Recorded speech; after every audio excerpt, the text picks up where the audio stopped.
Kelihatan nggak? Kelihatan, Kak. Kelihatan, Kak. Oke. Nah, sekarang kita bakal bahas tentang kinematika. Kita bahas kinematika. Selanjutnya ada dinamika. Nanti ya.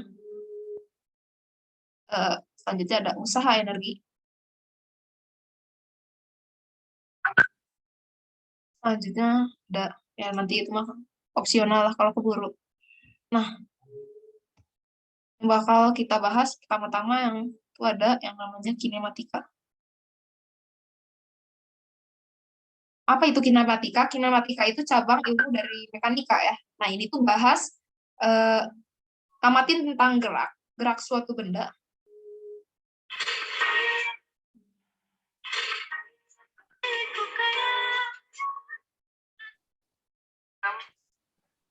Suatu benda tanpa lihat penyebabnya, tanpa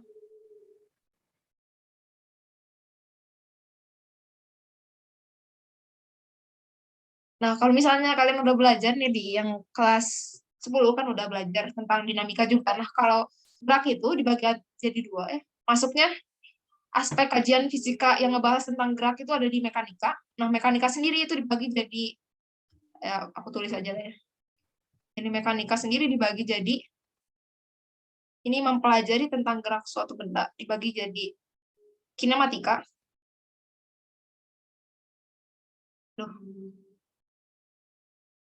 Dinamika, dan statika. Nah, bedanya antara ketiga ini itu apa? Kalau kinematika itu dia tadi mempelajari gerak suatu benda tanpa lihat penyebabnya gitu. Jadi dia cuma merhatiin apakah si bendanya gerak ke kanan ke kiri atau gerak kemana aja gitu tanpa ngelihat apa sih yang bikin si benda itu bisa gerak. Nah, itu kinematika. Tapi kalau dinamika itu dia merhatiin kenapa sih si benda ini bisa gerak, karena ada efek apa gitu. Apa aja yang bikin benda ini dapat bergerak seperti ini. Itu dipelajari di dinamika. Nah, kalau statika itu kita mempelajari tentang keseimbangan suatu benda. Gitu. Jadi karena tadi sebelumnya gerak benda itu disebabkan oleh sesuatu, di dinamika, tapi kalau di statika itu apa saja sih komponen yang bisa bikin si benda itu dapat diam gitu, dapat berada di posisi keseimbangannya, alias dia nggak ngapa-ngapain, diam aja gitu. Nah, itu dipelajari di mekanika. Sekarang kinematika ini gerak suatu benda tanpa lihat penyebabnya. Nah, penyebab gerak itu biasanya di gaya. Nah, gaya itu kita baru pelajari di dinamika nanti. Kalau di kinematika kita cuma belajar ini nih. Nah, yang dipelajari di kinematika itu ada komponennya itu kecepatan, jarak, waktu, kecepatan. Nah, kita cuma belajar 4 komponen utama ini aja gitu. Jadi nggak ngelihat si benda ini bisa bergerak karena apa gitu, oke? Nah, gerak itu baru bisa terjadi kalau ada perbedaan posisi.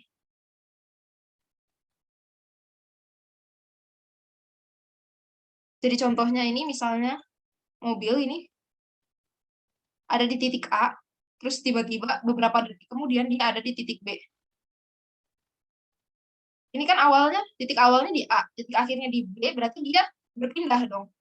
Nah, kalau berpindah gini, dia baru dinamakan bergerak. Tapi kalau misalnya dia tetap di posisi awal gitu, dia nggak dinamakan bergerak. Gitu. Sama aja kalau misalnya si benda A itu balik ke benda B, si mobil ini gerak ke titik B terus balik lagi ke A, itu sama aja dia kayak dianggap melakukan pergerakan gitu, karena ujung-ujungnya di situ lagi. Nah, tadi udah aku sebutin kalau besaran yang berpengaruh di kinematika itu ada yang pertama posisi. Nah ini yang suka ketukar ya konsepnya. Posisi jarak ya. Oh, bisa-bisa nih. Pertama posisi. Nah, posisi itu lebih ke hubungannya sama perpindahan ya nanti. Jadi kalau misalnya di koordinat kartesius itu kita ninjau gerak satu dimensi. Nah, misalnya kita kan cuma kalau tinjau satu dimensi itu cuma ada sumbu X aja atau sumbu Y aja. Misalnya pertama-tama dia ada di sini. Itu di titik 3 ya. 3,0 ya berarti dia posisinya di 3,0 gitu. Itu tuh keberadaan suatu benda dalam acuan tertentu. Nah, acuan yang kita pakai ini kan si sumbu X-nya karena dia amatin gerak horizontal gitu. Dia ada di sumbu ini gitu. Nah, dia posisinya ini di sini gitu, di X sama dengan 3 gitu. Nah, terus ada lagi besaran lain. Ya tahu lah ya dari katanya juga posisi itu kayak ngegambarin dia itu posisinya lagi di mana, lagi ada di mana gitu si bendanya. Kemudian yang kedua ada nih yang versus jarak X perpindahan. Waktu bertukar ya orang.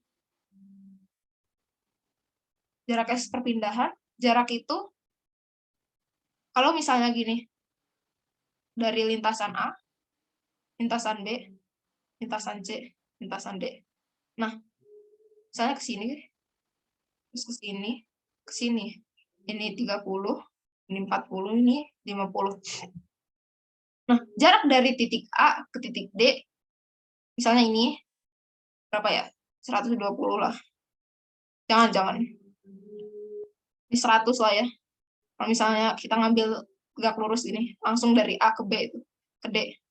Nah, kalau jarak, kok jadi itu ya? Kalau jarak itu kita menjumlahkan gitu. Kalau misalnya dia lewatnya sini, dari A ke B, baru B ke C, baru C ke D, itu dia harus nyumblahin semua perpindahan yang dilakukan. Maksudnya dia menempuh sejauh mana gitu. Dia kan menempuh dari A ke B, dulu itu kan 30 meter misalnya. Dari B ke C 40 meter, dari C ke D 50 meter. Nah, itu semua dijumlahin 30 plus 40 plus 50. Jadi total jarak yang dia tempuh itu adalah 120. Sedangkan kalau perpindahan itu kita cuma lihat posisi awal dan posisi akhirnya di mana. Gitu, karena posisi awalnya ini A, posisi akhirnya D, walaupun dia ngelewatin lintasan ini, lintasan A ke B, dari B ke C, dari C ke D, itu tetap aja kita yang lihatnya itu posisi awal sama akhirnya. Ya berarti posisi akhirnya misalnya dia di sini, posisi awalnya dia di A. Gitu, jarak antara A, pokoknya jarak antara A dan D yang langsung itu 100 meter, ya berarti perpindahan yang dilakukannya. Perpindahan yang dilakukannya itu 100 meter.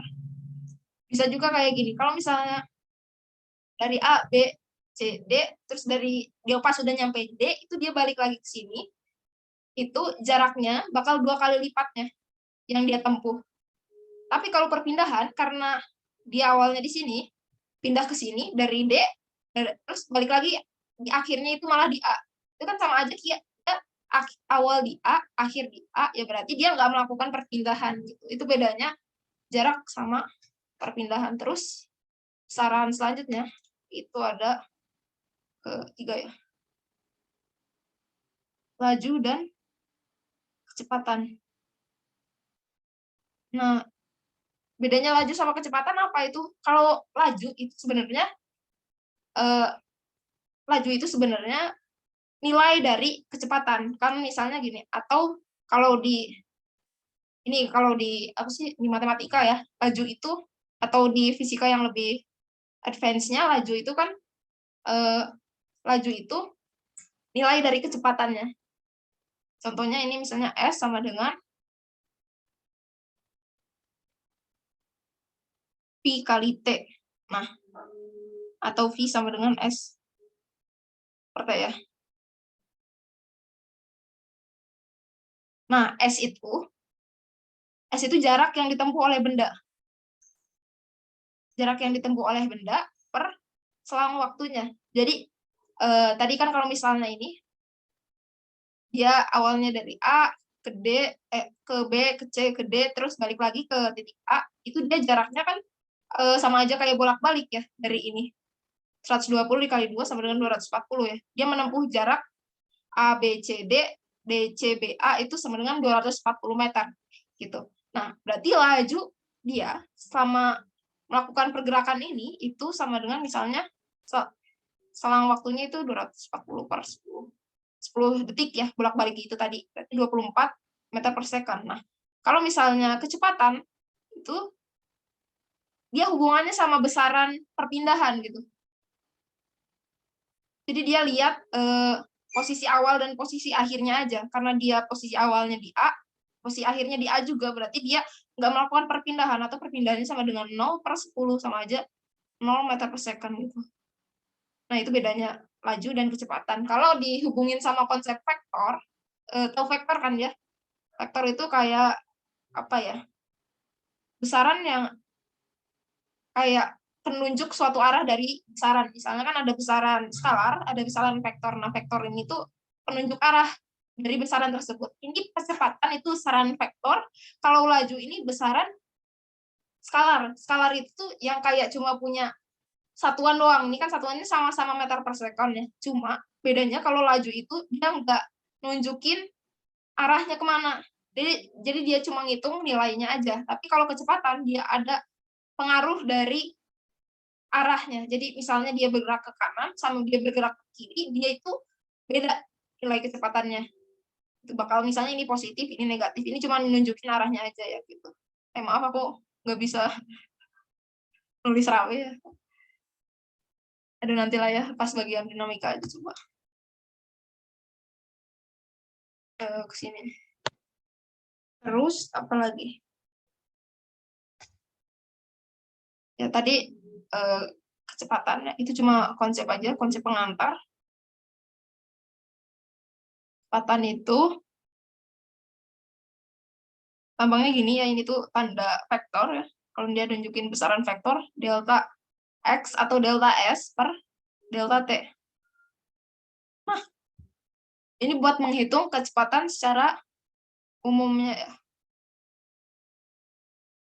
Ya, kalau misalnya kalian ada yang kurang jelas atau pengen ditanyain, bisa langsung on mic aja ya. Soalnya aku nggak akan ngecek itunya, kolom chatnya. Nah, ini buat ngecek apa? Mencari nilai kecepatan rata-rata. Kecepatan rata-rata. Jadi misalnya di sini, dia awalnya di titik 0, terus dia misalnya di koordinat itu dia awalnya di titik 0, terus terakhir dia berhenti di koordinat titik 200. Berarti dalam selang 10. Dalam selang misalnya di sini waktunya itu 5, di sini waktunya 10 gitu. Berarti perpindahan yang dia kecepatan kan selama dia menempuh jarak dari 0 ke 200 itu berarti 200 kurangi 0 per selang waktunya. Selang waktu itu perbedaan waktu dari dia awalnya 0 ke 200 itu menempuh berapa detik? 10 kurang 5 ya, berarti 5. Berapa ini?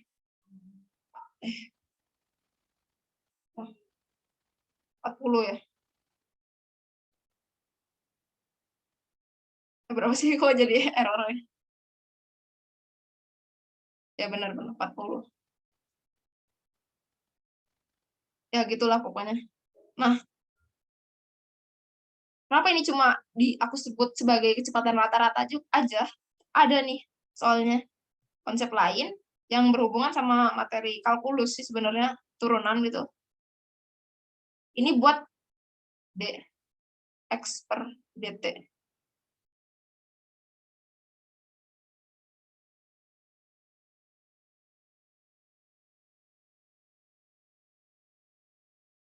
Nah, dx per dt ini kalau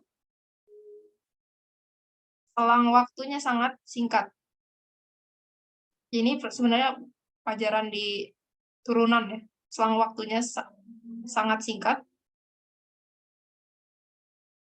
Kita gunakan persamaan ini. Ini tuh buat mencari nilai kecepatan sesaat.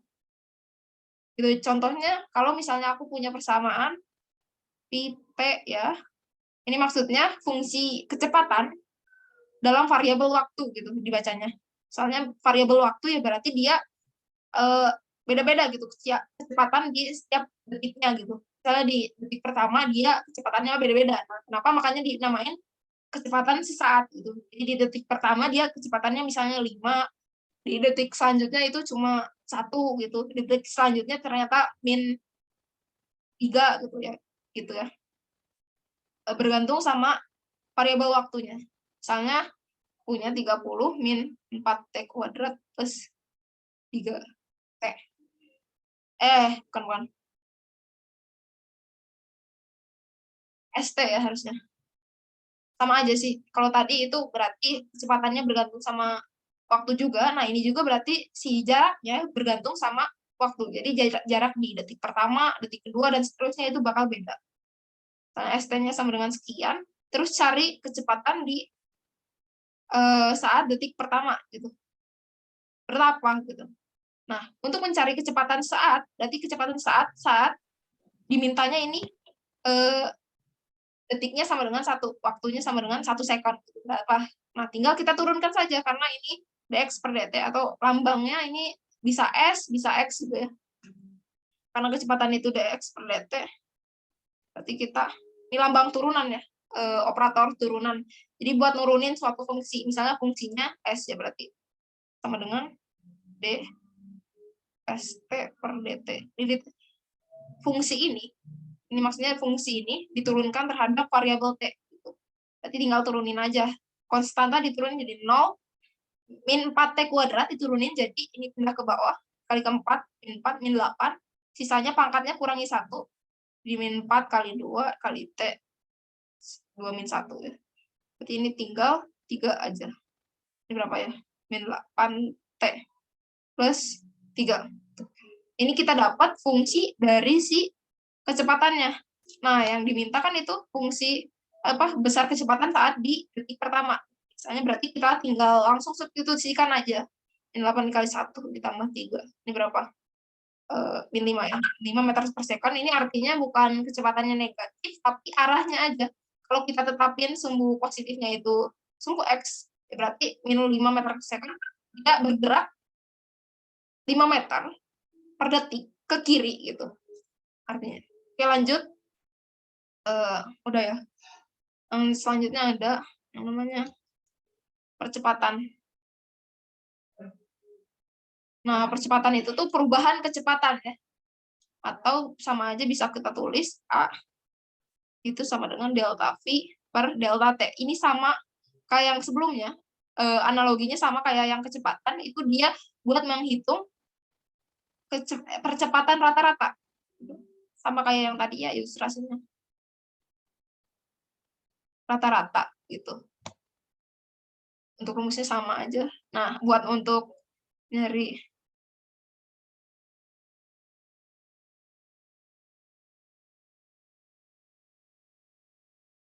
ininya,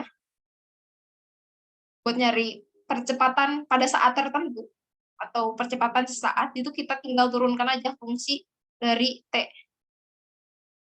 Fungsi dari V, maaf.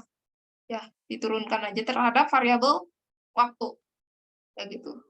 Tadi buat nyari kecepatan sesaat. Oke.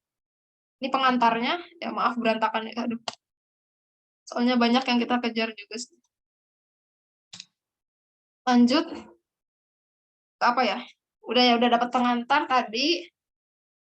Besaran-besarannya ada apa aja, ada perpindahan, yang penting itu kecepatan sama percepatan. Oke, kita lanjut ke, ntar aku mau ambil minum dulu.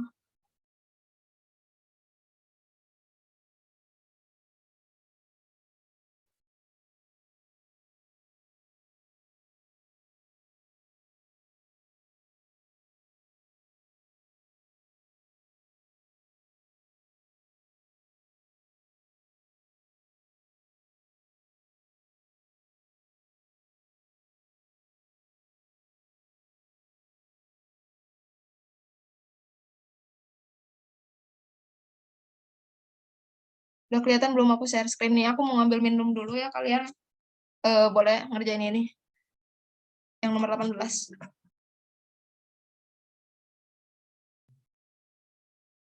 Nanti kalau misalnya aku balik lagi, kalau udah ada yang udah, bisa langsung bilang gitu. On mic, berapa jawabannya gitu ya. Nanti dibahasnya akhir.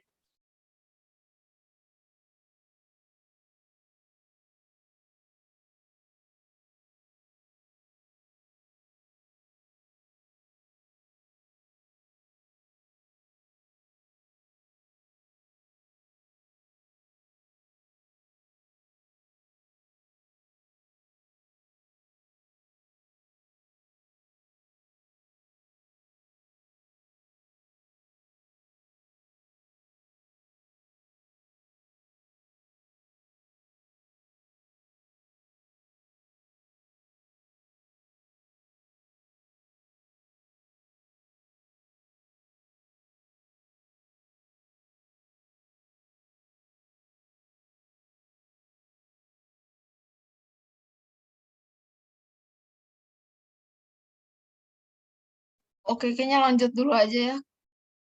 Misalnya kalian tadi nge-screenshot atau mau ngerjain sambil belajar ini, boleh. Nanti tinggal bilang aja jawabannya berapa. Samain dulu.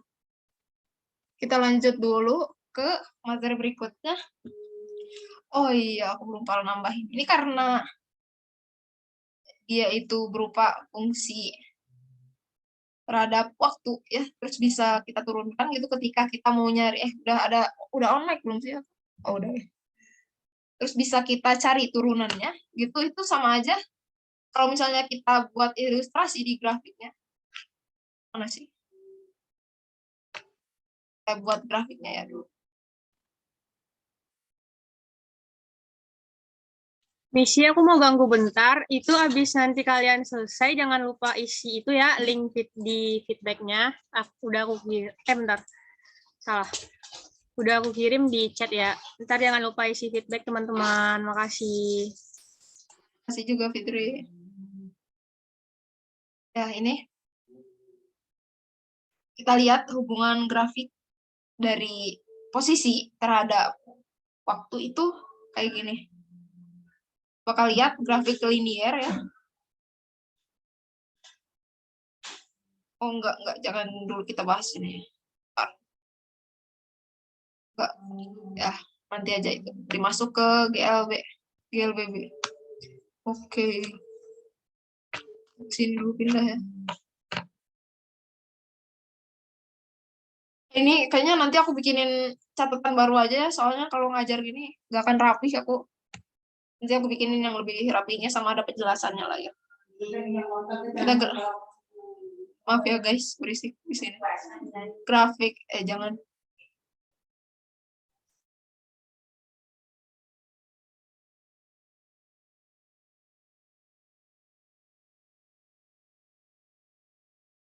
Lanjut kita masuk ke GLB. GLBB. Nah, yang pertama itu GLB. GLB itu kan gerak lurus peraturan ya. Jadi di sini kalau di GLB itu karena dia gerak lurusnya beraturan, maksudnya perpindahannya itu dia tetap sama. Misalnya konstan itu perpindahannya, misalnya sejauh 5 meter per tiap detiknya. Itu artinya dia nggak ada perubahan kecepatan ya Kak. Kalau misalnya dia di detik pertama nambahnya cuma 5 meter, 5 meter, 5 meter selanjutnya sampai seterusnya. Ya dia artinya nggak ada perubahan kecepatan.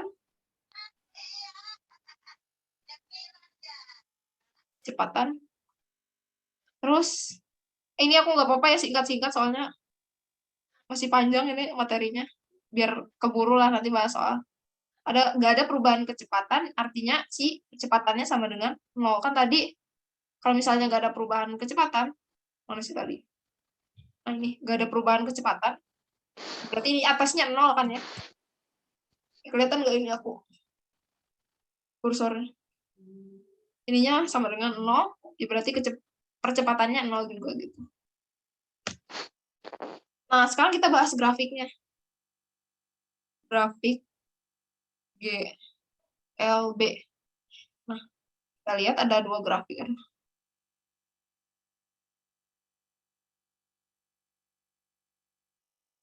Ada dua grafik itu menyatakan hubungan posisi terhadap waktu. Nah, ini tuh dia bakal lurus aja.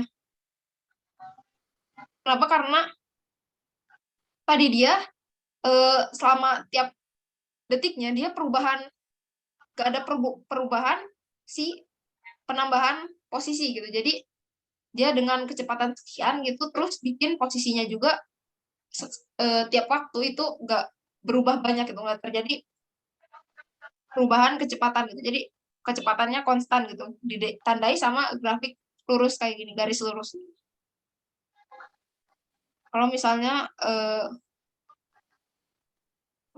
grafik dari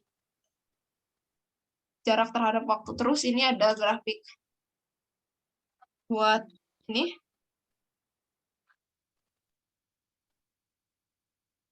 Kalau misalnya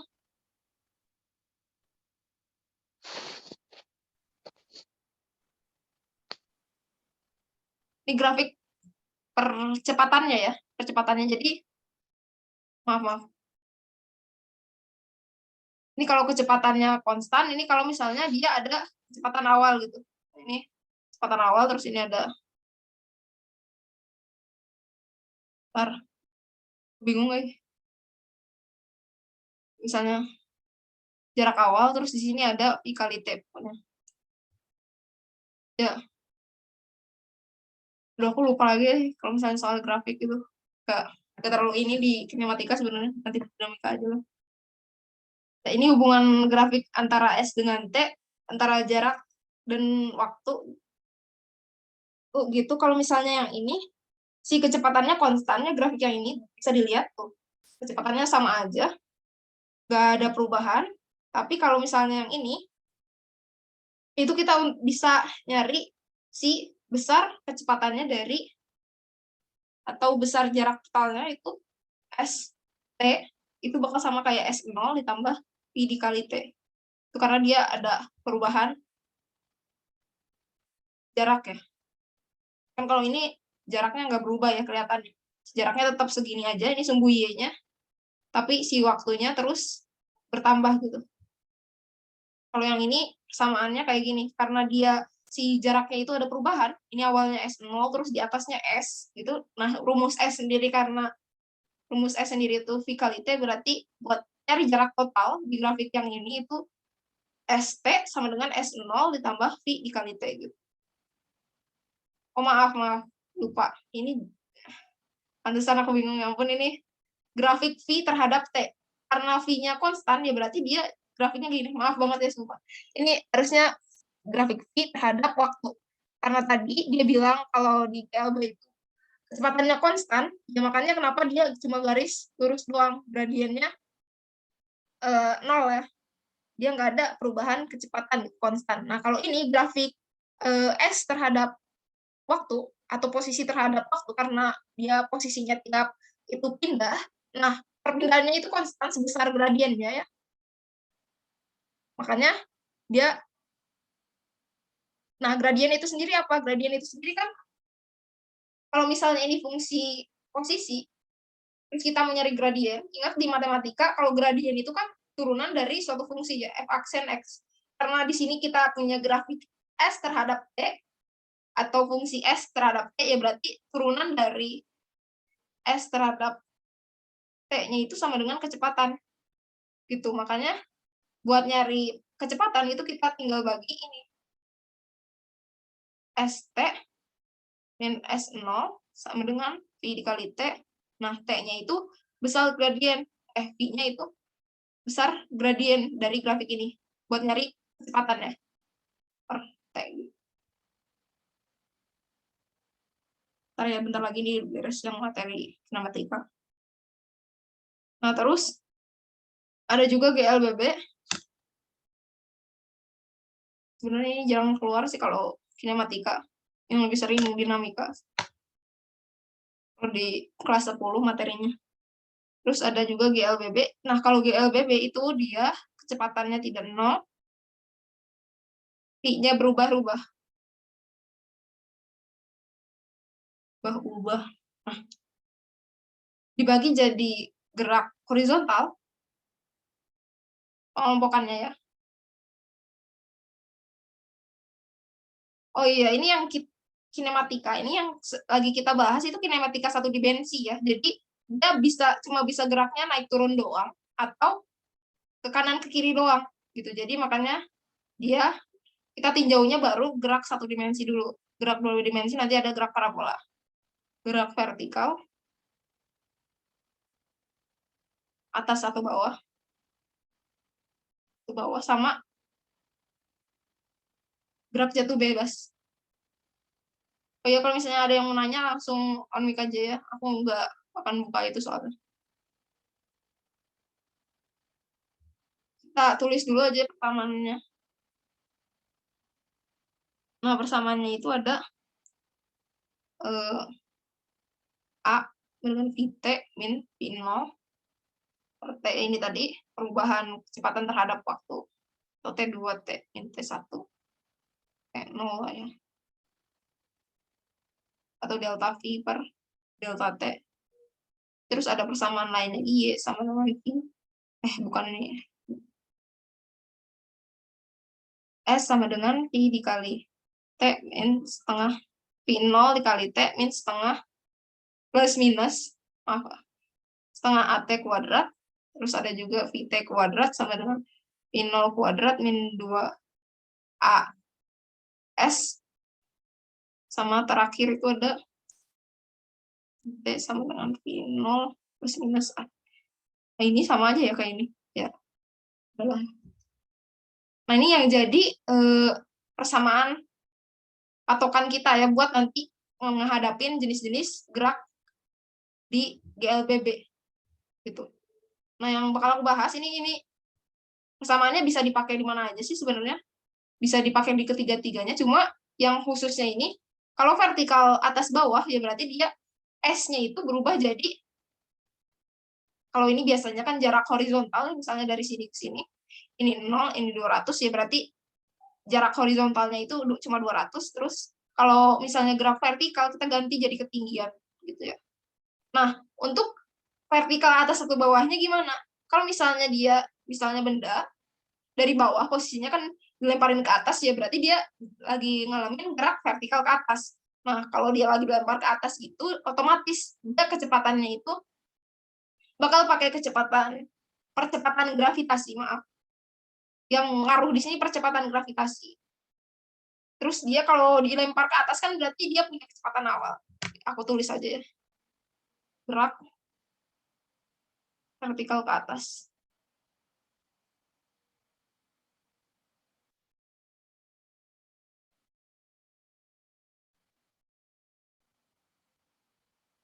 Ini A-nya, untuk A-nya itu kita pakai G. Nah, kalau vertikal gitu tuh yang pentingnya itu S-nya awalnya kan S P0T plus minus setengah AT kuadrat. Nah, kalau di gerak vertikal yang berperan jadi A-nya itu adalah percepatan gravitasi, terus dia punya kecepatan awal. Karena gimana coba biar kita bisa melempar gitu kalau kita nggak ngasih kecepatan gitu ke bendanya. Jadi buat dilempar ke atas, misalnya bola dilempar ke atas itu kan perlu kecepatan awal. Berarti ini kita ganti, terus S-nya itu, kalau S itu kita biasanya inisialisasikan sebagai jarak horizontal, ya, yang kanan kirinya berapa gitu ya. Nah, kalau di gerak vertikal kita pakai simbol H atau ketinggian.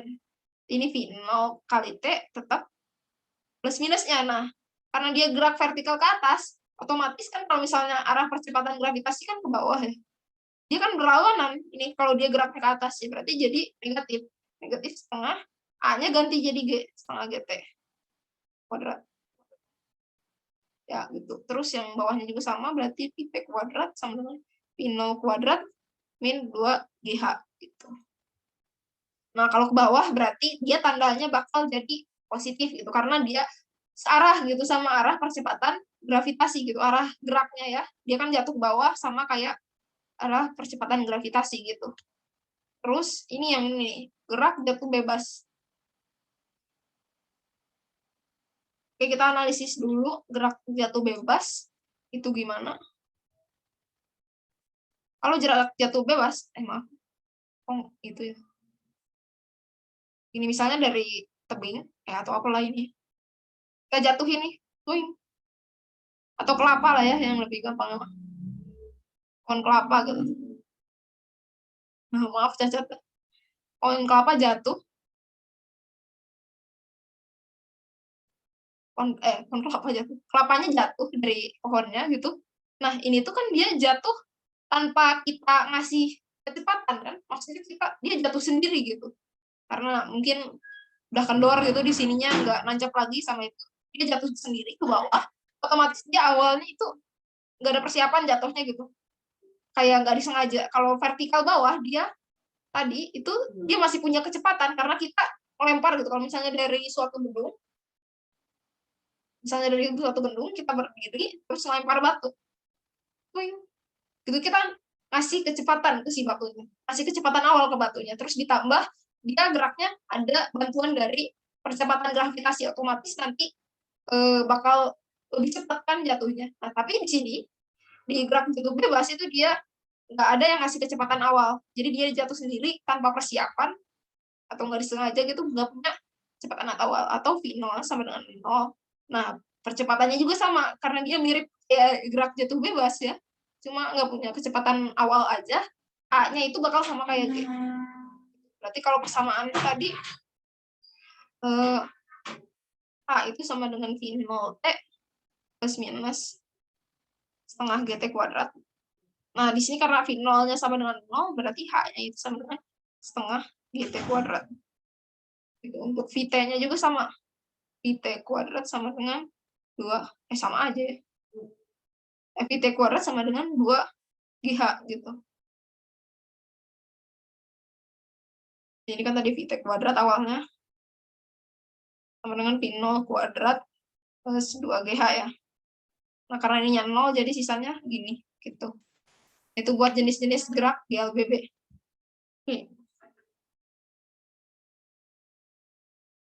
Ntar aku ada latihan soalnya enggak ya? Yang kinematika.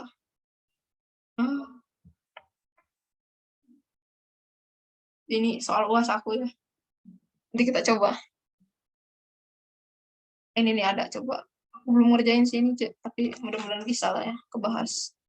Nah, kita lihat posisi suatu benda di sepanjang sumbu X mengikuti, ini ada fungsinya, fungsi posisi terhadap waktu tadi, kayak 2T kuadrat, satuan X adalah meter, T adalah detik. Pada selang waktu, T sama dengan 1, sampai T sama dengan 3. Perpindahan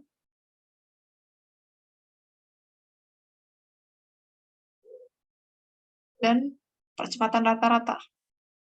Kecepatan rata-ratanya berapa? Oke. Kita lihat dulu. Ini percepatan rata-rata ya, ini gampang kayak gini. Dia nanya perpindahan. Kita punya fungsi posisi segini.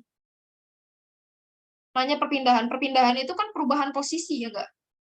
Berarti dia nanya perubahan posisi ketika T-nya itu sama dengan 3, T-nya itu sama dengan 1 ke T-nya sama dengan 3 itu berapa? Karena kita udah diketahui fungsi posisinya sekian, kita tinggal masukin aja. Kalau kayak gini, dia kan cuma nanya perpindahan aja ya. Karena terus perpindahan itu sama dengan perubahan posisi. Jadi kita cari X sama dengan 3. Posisi ketika dia ada 3 detik dikurangi posisi ketika dia 1 detik. Tinggal masukin aja X3-nya berapa. Masukin T sama dengan 3 ya. Ini fungsinya 2T kuadrat. Masukin 2, waktunya sama dengan 3, T-nya kuadratin berapa ini? 9 kali 2, 18. Terus X-nya sama dengan 1. Ini satunya masukin, berarti 2 dikali 1 kuadrat, 2. Nah, perpindahan, berarti delta X, atau perubahan posisi, berarti X3 dikurangi X1. Berapa ini? 18 dikurangi 2, sama dengan 16. Ya. Ada ya? Sebenarnya bisa langsung gini sih. Cuma masalahnya kita harus 16 meter. Kan lagi belajar ya. Kalau misalnya ujian langsung aja tembak gitu di programmu ininya. Tapi kita lagi belajar, jadi cari dulu juga yang ini ditanyain selanjutnya, percepatan rata-rata benda harus 4 meter per second ya. Kalau misalnya enggak ya berarti kita salah hitung, ada salah konsepnya. Nah, percepatan rata-rata itu berarti perubahan kecepatan ya per perubahan waktu. Nah, kalau di sini itu nggak bisa langsung kita turunin, kan bisa aja nih ya, kan turunan dari dx t per dt itu kan sama aja kayak VT ya, fungsi kecepatan. Kita dapat fungsi kecepatan nih, kita masukin waktunya, kita dapat kecepatannya. Terus atau bisa juga nih, kan udah dapat fungsi kecepatan, kita turunin lagi sekali lagi, jadi diturunkan 2 kali gitu sih fungsi posisinya terhadap waktu, kita dapat percepatan. Nah, tapi yang kita dapat ini kalau misalnya kita turunin 2 kali, itu percepatan sesaat. kan diturunin 2 kali kan bakal jadi percepatan ya. Misalnya jadi diturunin sekali jadi kecepatan jadi 4T. Diturunin sekali lagi jadi 4. Nah, yang kita dapat itu adalah percepatan sesaat, bukan yang ditanyain di soal percepatan rata-rata. Kalau percepatan rata-rata kita harus cari ini berarti V3.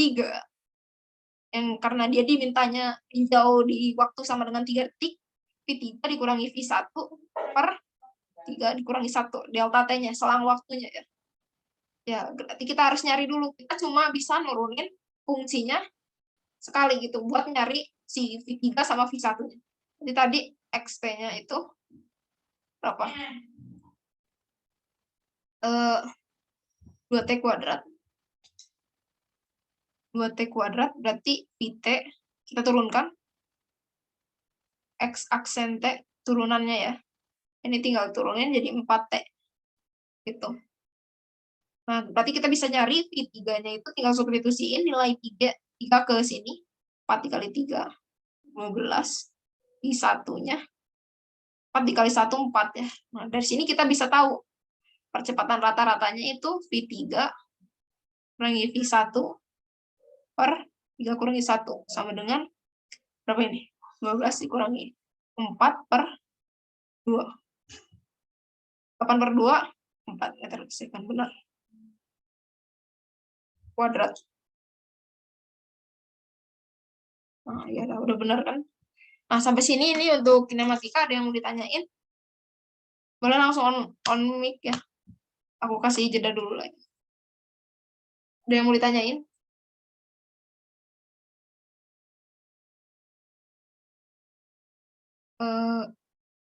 Ya rekamannya bisa ditonton ulang kok. Aku udah nge-record dan belum, ntar aku lihat dulu. Oh, ya, masih record, bisa lah. Ini gimana sih? Bentar. Nah, yang mau ditanyain langsung aja ya, jangan malu-malu. Mumpung belajar gitu, belajar bareng gitu. Sama kalau misalnya aku ada yang salah, boleh langsung tegur aja ya. Soalnya aku kadang suka nggak teliti ngitungnya gitu.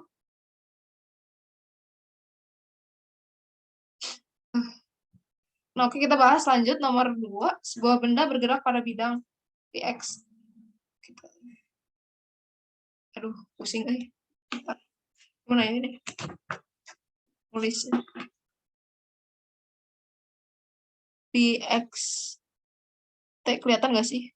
4T min 2 I T. Oke, ini gerak 2 dimensi ya. Oh my god. No. 6T plus 6. Oke.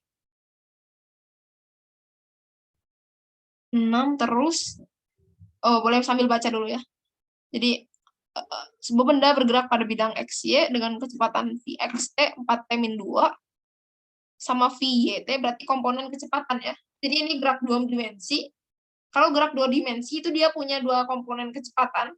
Ada komponen kecepatan di sumbu X sama komponen kecepatan di sumbu Y. Jadi dia geraknya gini. Gitu ya. Enggak, ini bukan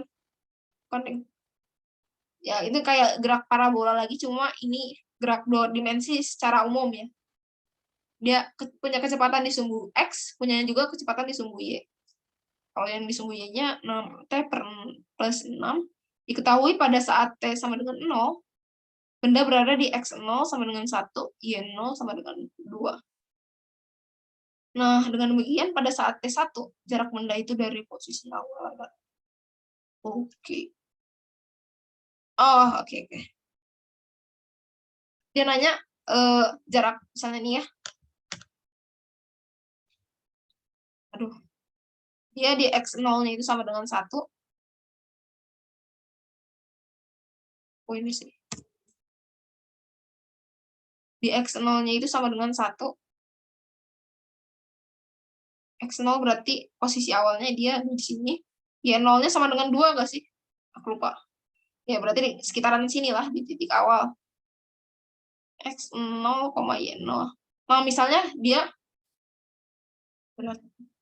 jarak benda itu dari posisi awal.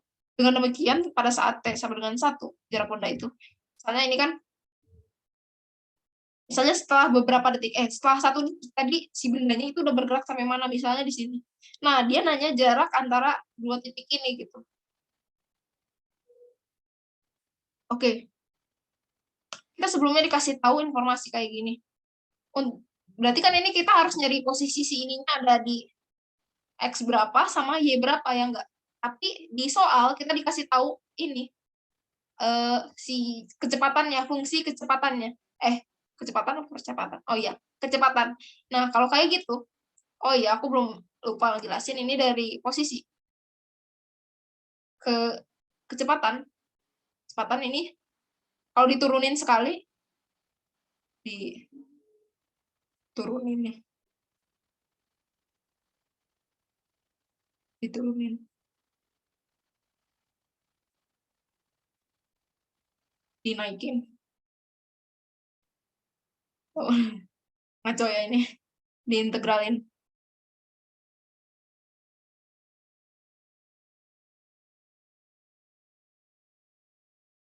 Oke, ini kalau misalnya fungsi posisi diturunin sekali, dia bakal ketemu fungsi kecepatan. Kalau fungsi kecepatan diturunin sekali, bakal ketemu fungsi percepatan. Nah, sebaliknya, kalau percepatan diintegralin, akan kebalikan penurunan itu diintegralkan ya. Kecepatan diintegralkan jadi posisi. Percepatan diintegralkan jadi kecepatan, kecepatan diintegralkan jadi posisi. Nah, di sini kita punya datanya kecepatan, fungsi kecepatan. Yang kita butuhkan itu fungsi posisi, ya berarti harus kita integralin gitu masing-masing. Berarti buat nyari posisi X-nya, kita integralin Px T terhadap variabel T-nya. Jadi integral dari fungsi ini terhadap variabel T. Oke, bisa kan? Kalau misalnya yang kelas 12 berarti udah pada belajar integral semuanya, atau ya integral dari 4T min 2 dt. Nah, berapa ini? Kan tinggal tambah pangkatnya 1, pangkat hasil penjumlahannya berarti 4T1 plus 1, kalau misalnya itu. Nah, ininya tuh pindah ke bawah juga, jadi 1 plus 1, jadi pembagi gitu. Pangkat hasil penjumlahannya. Berarti ini kalau konstanta gini, kita langsung tambahin variabel yang pengintegralannya. Kan ini variabel pengintegralnya itu T, berarti di sini langsung 2T. Jadi 4 per 2, berarti 2T kuadrat min 2T plus C. Itu ya, kenapa plus C? Ya karena dia integral. XT. Pindahin dulu ya. Mepet banget ini, kita dapat persamaan. Posisi disumbui X-nya ini ya. Kotakin dulu biar gak hilang. Nah, sekarang kita cari yang posisi di sumbu Y-nya. Sumbu Y-nya itu berarti integral dari Y fungsi waktu pi t dt gitu. Tinggal integralin itu berapa? 6T plus 6 ya. Integral dari 6T plus 6 dt gitu.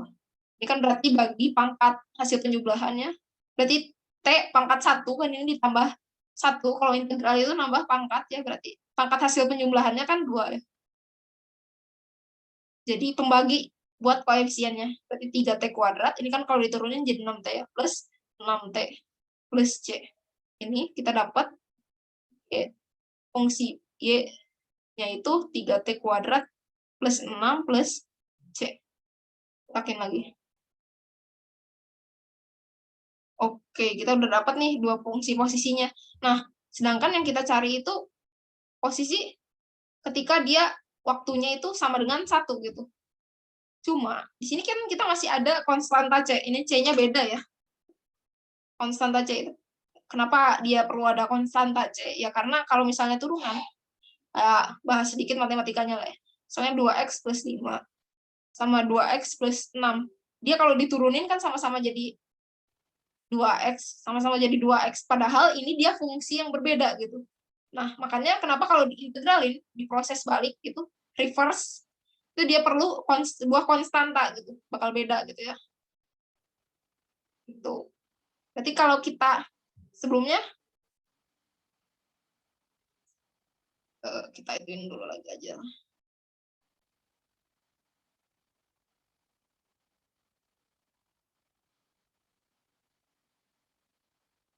dapat informasi apa aja sih kita? Kita dapat X0 dan Y0 sama dengan 2 saat waktunya 0. Itu artinya ketika dia masih diam, kita bisa masukin nih X0-nya tadi 1 ya nggak sih? Lupa. 1, Y0-nya 2. Iya, benar. Y0 berarti saat si posisinya itu 2. Kita bisa cari si ininya, si C-nya dari sini. Informasi ini kita tinggal masukin X. Ini saat T sama dengan 0. Oke. Berarti kita bisa masukin X0 sama dengan 2 dikali 0 kuadrat dikurangi 2 dikali 0 ditambah C ini X0-nya tadi 1, berarti ini habis ya 00 plus C. Jadi C-nya itu sama dengan 1. Berarti kita dapat persamaan utuhnya itu nanti ganti ya.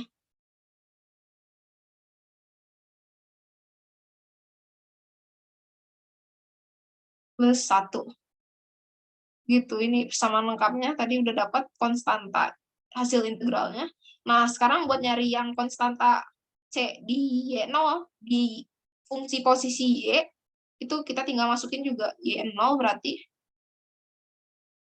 3 dikali 0 kuadrat tambah 6 kali 0 ditambah C.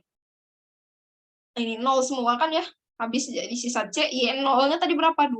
Berarti C-nya 2. Tinggal ini langsung 2 aja lah ya. 2 gitu. Pindahin lagi. Nah, dapat nih kita fungsi posisinya. Nah, yang ditanya itu jarak. Jarak ketika jarak posisi awal, posisi saat T sama dengan 0, dengan ketika dia jaraknya udah ada di posisi sedetik kemudian gitu. Jadi dia awalnya diam itu udah ada di posisi 1,2 ya. Terus pas bergerak 1 detik kemudian itu berapa dia posisinya. Kita lihat, tinggal masukin aja. X sama dengan 1, T-nya sama dengan 1 ke masing-masing fungsi posisi X sama Y-nya. Berarti X1 itu sama dengan, langsung aja ya, 2 dikali 1 kuadrat, 2 dikurangi 2 dikali 1, 2 plus 1. Berapa ini? 1 ya.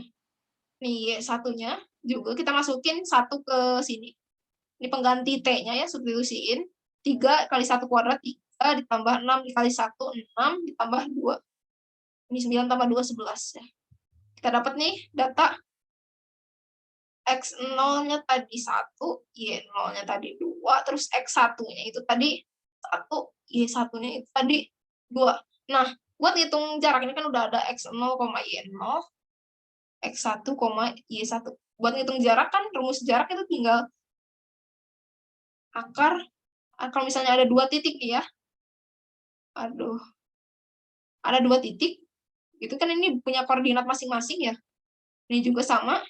Ya berarti buat ngitung jaraknya tinggal kita pakai rumus ini. Misalnya kita netapin ini duluan ya. Sama aja sih sebenarnya X1, tinggal pakai rumus Pitagoras sih sebenarnya. Awalnya dari rumus Pitagoras aja ini. Jadi misalnya X1 kurangi X0 kuadrat tambah Y1 kurangi Y0 kuadrat. Ini berapa? Satunya 1 ya. 1 dikurangi 1 kuadrat 0. Tambah Y1-nya 2 apa 11 ya tadi? 11 saya harusnya salahin. 11. Kan 0 ya. 1 kurangi 1 kuadrat tambah 11 dikurangi Y0-nya 2 kuadrat. Akar 0 ditambah 9. 9 kuadrat. Nah, berarti dia jarak antara 9 meter. Berarti jarak antara ketika sama dengan 1 dengan dari ketika posisi saat T sama dengan 1 dengan posisi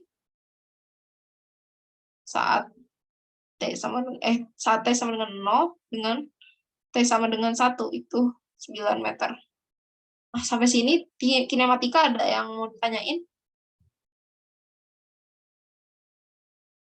Atau kurang jelas bilang aja ya. Nggak ada nih. Oh, nggak ada sih. 11 kurangi 2 berapa sih? 9 ya? Ya, tapi itu sih caranya intinya. Nanti aku juga baru ngerjain ini, pasti ada yang salah ngitung aku. Tapi caranya gitu ya, kan karena diulas lagi ya sama aku. Dia diketahuinya dua komponen kecepatan di sumbu X sama sumbu Y. Itu dia mau nyari jarak antar benda, antar posisi ya. Jadi gini.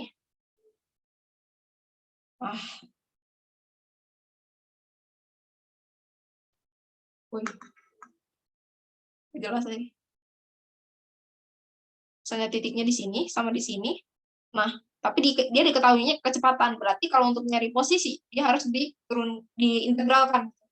Ya, integralkan terus karena kita diketahuinya data posisi awal saat t-nya itu sama dengan 0, sekian, ya berarti nanti buat nyari konstanta hasil pengintegralannya itu kita masukin aja si X sama dengan 1, X sama dengan 2-nya itu ke hasil ini, integral ini. Integralnya kan langsung jadi X sama jadi Y gitu. Tinggal masukin terus buat T-nya sama dengan 0 tadi ya. Terus kalau udah dapat konstanta hasil pengintegralannya, kita dapat fungsi utuhnya. Fungsi utuh X sama fungsi utuh Y-nya berapa. Kalau tadi masih ada C-nya ya tadi. Nah, pas udah kita masukin T sama dengan 0 sama X 0 berapa, Y 0 berapa, dapat X-nya sama Y yang utuh. Nah, dari sini kita bisa cari posisi ketika dia ada satu titik kemudian itu berapa, ada di titik apa gitu. Nah, buat nyari jaraknya ya tinggal pakai rumus jarak aja apa gitu. X2 kurangi X1 kuadrat tambah Y2 kurangi Y1 kuadrat. Ini pasti aku ada yang salah ngitung. Bener gak sih? Nggak tahu deh. Ya, sampai sini ada yang mau ditanyain? Belum, kita lanjut ke materi berikutnya, dinamika.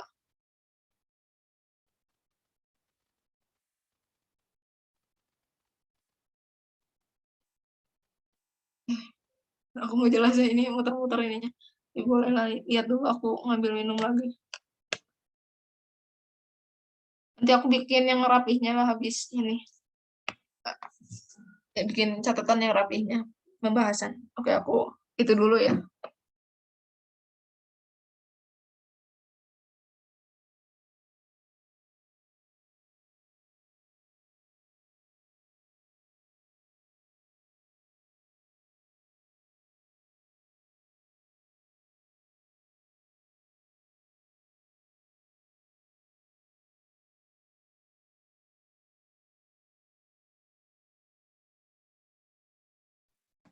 Oke, ada yang mau ditanyain?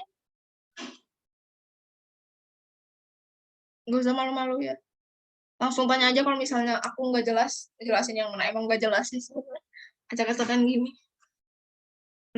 Maafin ya guys. Oke, kita lanjut aja ya kalau misalnya nggak ada. Gak apa-apa ya, asli. Langsung bilang aja gitu. Kak, misalnya ini kenapa bisa jadi kayak gitu gitu ya. Oke, kita lanjut. Oh, bentar, bernapas dulu ya. Oh ya, kalau misalnya aku kecepatan, bilang aja ya. Kayaknya tadi aku nge-rap ya. Biar kalian juga paham apa yang aku jelasin barusan.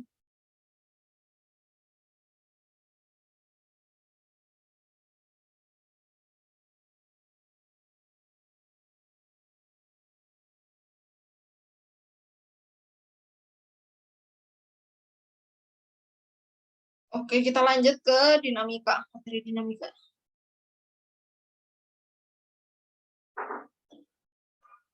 Nah, tadi karena aku udah sempat singgung bahwa mekanika itu belajar tentang gerak. Nah, cabang mekanika itu ada dinamika juga, yang mana dinamika itu bahas tentang penyebab gerak suatu benda.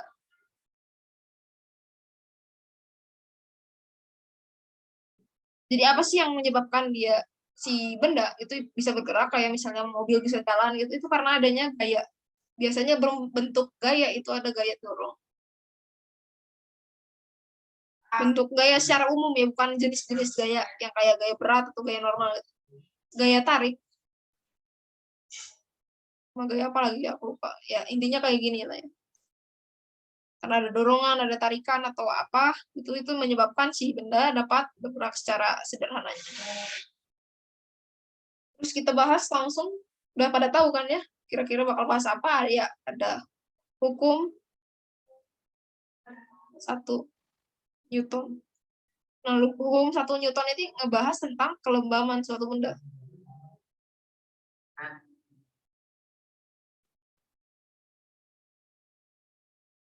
Benda atau tentang hukum inersia. Inersia itu tuh dia secara umum itu diam ya, benda yang diam gitu atau mempertahankan posisi awalnya. Bentar ya, berisik.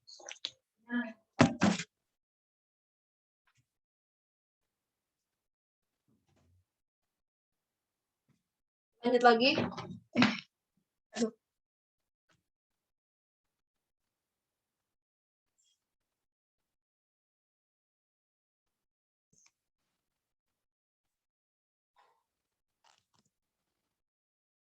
Hukum inersia. Ini membahas tentang kemalasan suatu benda untuk bergerak gitu. Maksudnya gimana? Ini aku tulis aja lah ya.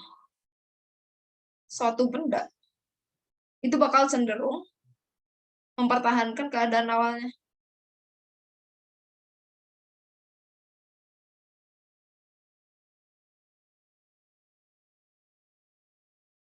Keadaan awal atau keadaan geraknya.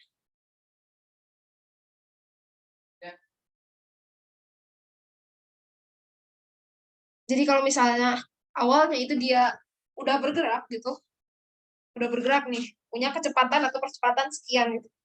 Terus tiba-tiba dia kayak pengen berhenti gitu, tiba-tiba berhenti ngerem gitu. Nah dia tuh sebenarnya nggak mau gitu, tiba-tiba yang awalnya lagi bergerak tiba-tiba berhenti itu nggak mau. Makanya dia ngasih suatu gaya gitu buat mempertahankan posisi awal dia atau keadaan gerak dia gitu. Ini kalau yang tadi tiba-tiba ngerem itu lebih ke hukum 3 Newton ya. Tapi secara umum itu hukum kelembaman ini tentang gimana sih suatu benda itu mempertahankan keadaan geraknya. Kalau misalnya dia udah awalnya bergerak dengan kecepatan konstan sekian gitu, nah dia tuh gak mau gitu tiba-tiba jadi berhenti gitu, tiba-tiba diberhentiin atau apa. Jadi dia pengen terus bergerak. Kalau misalnya dari awal itu dia udah bergerak dengan kecepatan konstan, jadi dia seterusnya pengen gerak dengan kecepatan konstan gitu. Jadi nggak ingin dihentiin. Nah, itu hukum kemalasan ya. Jadi sekalinya gerak dia malas berhenti, tapi sekalinya dia diam, gitu misalnya nggak punya kecepatan dari awal, dia malas buat bergerak gitu ya, hukum kemalasan lah ya. Atau bisa kita bilang karena kan tadi ya sigma F-nya sama dengan 0. Kenapa? Kalau misalnya dia bergerak dengan kecepatan konstan terus-terusan dan nggak mau diberhentiin, ya berarti kan V akhirnya sama dengan V awal. Atau V final sama dengan V inisial. Sedangkan untuk kecepatan sendiri kan perubahan kecepatan ya per waktu gitu. Kalau misalnya ini kan V finalnya sama kayak V inisial, berarti V final dikurangi V inisial sama dengan 0 per delta T. Berarti kecepatannya sama dengan 0. Nah, di hukum 2 Newton sendiri kan sigma F itu bakal sama dengan massa dikali kecepatannya. Nah, kalau di sini di hukum 1 Newton karena dia nggak ada perubahan kecepatan, nggak ada perubahan kecepatan, dia berarti percepatannya 0, jadi sigma F sama dengan 0. Artinya, semua gaya yang bekerja di suatu benda, misalnya, ya, contohnya aja bangunannya. Misalnya bangunan apa gitu, kan ada gaya yang menopangnya, gaya apa gitu dari tiang, terus gaya normal, ada gaya beratnya, berapa udah diukur gitu ya. Nah, semua gaya-gaya yang bikin si bangunan ini bisa diam di tempatnya itu sama dengan 0, resultan gayanya. Jadi gaya yang ke sini saling meniadakan gitu, misalnya yang ke atas bawah, ke samping kanan, ke samping kiri, itu sama dengan 0. Ingat, gaya itu adalah besaran vektor, jadi dia punya arah. Jadi arahnya ke atas sama arahnya ke bawah, walaupun dia besarnya sama, itu tetap aja dianggap beda. Makanya kenapa dia bisa saling menghilangkan ini dan membuat si bangunannya tetap kokoh gitu, berdiri ditopang dengan tiang-tiang dengan gaya tertentu. Resultan gayanya sama dengan 0. karena dia nggak bergerak gitu. Selanjutnya ada hukum 2 Newton.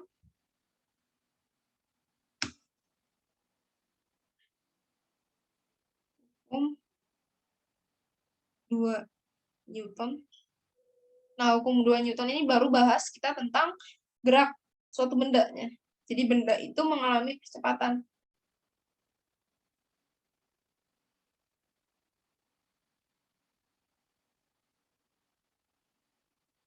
Ya, berarti tadi dari itu sigma F, jadi jumlah gaya totalnya itu sama dengan massa dikali percepatan bendanya saat bergerak gitu ya. Nanti aplikasinya ada, nggak terlalu pakai di sini. Hukum aksi reaksi. Hukum 3 itu aksi reaksi. Jadi kayak tadi ya. Peristiwa apa sih? Peristiwa yang tadi kalau ngerem, tiba-tiba ngerem ya. Misalnya lagi di mobil, terus tiba-tiba ngerem itu cenderung kelempar ke depan nggak sih? Aku lupa. Ah iya ya, kelempar ke depan. Kenapa? Karena kan dia awalnya bergerak ya, si mobil ini punya bergerak. Nah, kamu juga misalnya kalian ya, dalam mobil ini kan sebenarnya ikut bergerak gitu. Ikut bergerak sama si mobilnya, tapi dia lihatnya terhadap tanah. Kalau misalnya kamu sendiri kan kalau misalnya di dalam mobil kan ngerasa diam-diam aja. Tapi sebenarnya kamu itu bergerak sama si mobilnya dengan percepatan yang sama kayak mobilnya. Nah, tiba-tiba kamu pas udah jalan berapa gitu, tiba-tiba mandek gitu. Tiba-tiba berhenti ngerem mendadak, itu otomatis badan kamu bakal kelempar ke depan. Kenapa? Ini itu sama aja kamu kayak ikut mempertahankan posisi, ikut mempertahankan keadaan gerak kamu yang sebelumnya.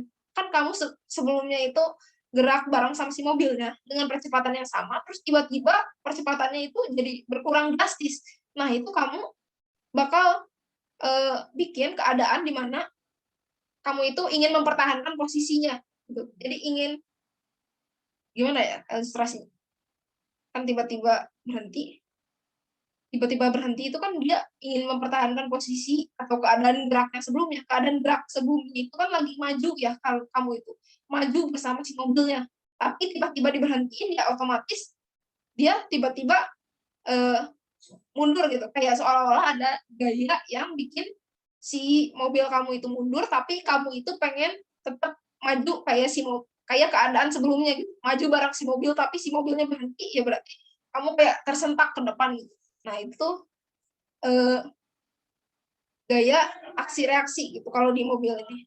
Sama aplikasi dari hukum 1 Newton gitu. Hukum kelembaban mempertahankan keadaan gerak awalnya gitu. Ya, ini konsep aja sih. Cuma kepake. Nah, aksi reaksi lainnya gitu kalau misalnya ada suatu benda diletakkan di suatu bidang ya. Nah, dia itu punya yang namanya gaya kontak antara kedua benda ini. Sebenarnya lantai ini tuh ngasih gaya juga sebenarnya. Dengan bersentuhan kayak gini dia itu ada kontak antar muka partikelnya, antar permukaan partikelnya. Jadi bikin si ininya tuh bisa kontak gitu. Bisa si baloknya itu bisa ada di posisi yang kayak gini itu karena dia mendapatkan kontak dengan lantai gitu ya. Jadi tertahan di posisi ini karena dia kontak dengan lantai gitu. Jadi lantai memberikan gaya kontak ke balok, balok itu memberikan gaya kontak dengan arah yang berlawanan. Tapi besarnya sama, ini pasangan aksi reaksi gitu. Cuma bahas itu doang sih. Ya, terus ada jenis-jenis gaya. Ini yang penting, soalnya buat dasar banget ngerjain macam-macam variasi soal dinamika. Jenis-jenis kayak suka salah konsep kadang-kadang. Gaya tegang tali. Oke, kita lihat. Misalnya ada 2 buah balok dihubungkan dengan satu tali. Nah, talinya itu saling menegang. Maksudnya saling menegang gimana? Kayak on cam kelihatan nggak ya? Gimana sih caranya? Mau meragain.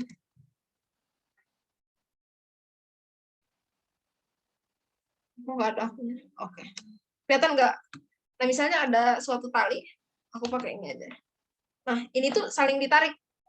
Tegang tuh maksudnya dalam keadaan saling ditarik. saling ditarik ini, dia itu masing-masing ujungnya itu kasih gaya tarikan. Kan tadi itu gaya berupa definisi gaya sendiri itu berupa dorongan atau tarikan. Nah, ini suatu tali itu bisa tegang karena kedua ujungnya itu saling menarik gitu. Saling menarik berarti nanti di sini timbul gaya tegangan tali. Nah, jadi si talinya itu tegang ya. Tegang tuh gini. Di ujung sini dia narik sini, ujung sisi tali yang sebelah kanan. Itu berarti dia arah gayanya itu dia narik ke sana. Narik ke sini ya, maaf. Nah, ini. Sedangkan dari sini di sisi misalnya ini sisi A, ini sisi B, sisi tali ya. Dari titik B ini dia juga narik titik A gitu. Kalau narik titik A berarti nanti dia nariknya ke sini, gaya yang dihasilkan oleh tegangan, gaya yang dihasilkan oleh tarikan di sini itu dia arahnya ke sana. Nah, makanya kenapa gaya tegang tali itu juga disebut gaya aksi reaksi. Jadi ini TA B T B. Jadi TA B sama dengan TBA ini gaya pasangan aksi reaksi, cuma arahnya aja yang berlawanan. Nah, oke, kita lihat kalau misalnya ada di katrol. Suka bingung ini mungkin. Tentuin arahnya gimana. Nah, ini itu sebenarnya gini ya. Nah, ini dilewatkan dalam katrol, cuma kalau kita bentangkan itu bakal sama kayak yang aku gambar tadi. Ini sebenarnya kayak gini, ini ada katrolnya. Di sini ya, kelihatan nggak sih? Nah, kalau dibentangkan kan bakal kayak gini. Nah, dari arah gaya tegangan talinya juga bakal sama. Karena dari ujung-ujungnya ini, ujung sini, menarik ujung yang satunya lagi. Nah, sebaliknya ujung yang sini, sebelah kanan itu menarik ujungnya sebelah kiri. Berarti arahnya saling berlawanan ya, gitu. Buat nentuin si itunya. Atau bisa kita bilang dia keluar dari ujung suatu benda. Misalnya dia diikatkan ke balok, ya berarti dia arah tegangan talinya keluar dari si baloknya tadi gitu. Nah, kadang suka ada yang nanyain gitu kenapa, atau kebingungan soal nentuin arah gaya tegangan tali ya gitu. Cara sederhananya dia keluar dari objek yang tempat dia diikatkan gitu. Oke, selanjutnya ada yang namanya gaya normal. Gaya normal tadi atau gaya kontak. Mungkin ini yang pentingnya itu arah dari gayanya ya, gaya kontak atau gaya normal.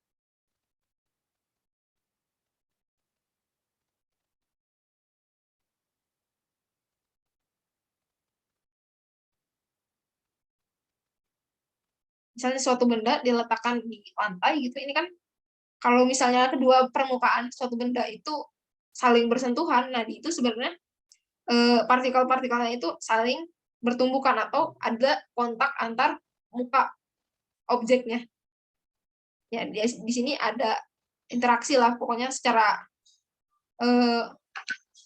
mikroskopis gitu. Nah, di sini menghasilkan yang namanya gaya kontak. Kalau misalnya kedua buah permukaan benda itu saling bersentuhan. Nah, arahnya tegak lurus sama muka bidang sentuhnya, maksudnya karena dia si baloknya nyentuh bidang lantai ya, dia harus tegak lurus sama si lantainya.